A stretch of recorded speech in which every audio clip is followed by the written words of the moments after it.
the Public Finance Management Act. Is it a standing order number 1 and 105 if you want a standing orders? Mr. Speaker, is it in order for my brother Senator Edwin Sifuna to mislead the House, yet issues of disaster and emergency under the budgeting process by the PMF Act, at least 2% of that money should be allocated fighting disasters, Mr. Speaker? The point I'm trying to make is that the issue of handling disaster preparedness is not an exclusive function of national government. What Senator Sifuna should be telling the nation is what is the Nairobi City County government has done in Mathare before Senator Gloria, we do not allow understanding orders for choruses in this House. Conclude. Mr. Speaker, in fact, the national government only come to supplement, Mr. Speaker. So is it in order what Senator Sifuna should be telling the nation, what have they done as a county government to address the challenges while we sympathize and empathize with the people who have been affected in this city?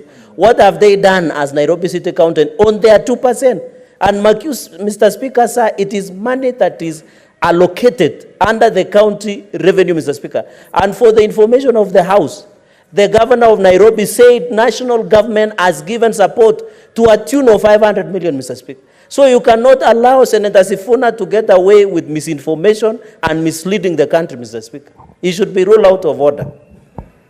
Senator Sifuna, if I got you correctly, you indicated that the head of state came to Mathare 2 weeks after the floods had ravaged the area. And instead of coming to say what the national government had done, he came to state what his government was going to do.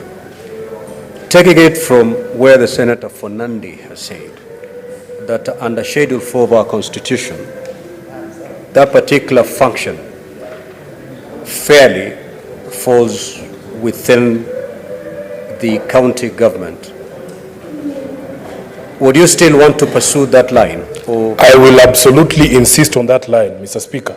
And Mr. Speaker, if you protect me from these frivolous points of order, I was actually going to tell you what the county government has done.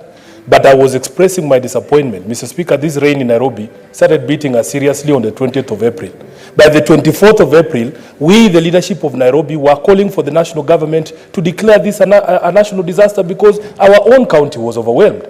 I hear people parroting about 2% of the resources of the county being directed to the disaster account. It's not as if county governments receive all the money that is allocated to them by this House and then separate 2% and put it in the account. As we speak right now, if you are a serious person who follows devolution, you know that the county governments have not received money since January.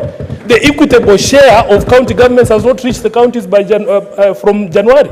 So, Mr. Speaker, when you hear somebody saying talk about 2%, 2% of what? You should talk about 2% of money that you have put in the accounts of the county governments. Mr. Speaker, my disappointment is in the fact that from the 24th of last month, people have been sleeping outside. Then you come and tell us that you're going to give 10,000 shillings to the affected households. We have lost over 10,000 households, Mr. Speaker. Where do you think these people have been sleeping? That is my disappointment, and I want to dissuade the Honorable Mungatana. Don't wait for Ruto's money. It's not coming for your people. Mr. Speaker, as I speak right now as a senator of Nairobi, I can confirm that no money has reached the people of Nairobi from the national government. So don't tell us about 2%. Senator for Nairobi, in this House, we use parliamentary language. If you're referring to a colleague, you refer to them as honorable senator.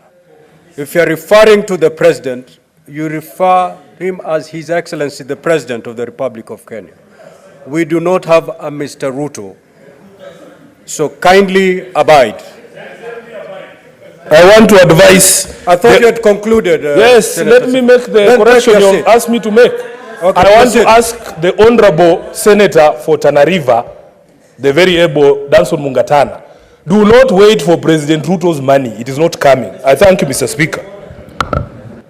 Senator Chirange. Mr. Speaker, I want to make a comment on Senator Muma. Mr. Speaker, I want to thank the national government for supplementing what the default function is. I know you being a former governor, you know disaster management, disaster response, fire is, and you are a distinguished lawyer in this republic, Mr. Speaker. Mr. Speaker, I want to call upon county governments. I have seen even your county, some floods have started happening. That the 2% of the total of county revenue should be allocated. It is under the law. Whether the national government releases the money today or even in January, Mr. Speaker, they must allocate, because that's what the budget is all about, Mr. Speaker.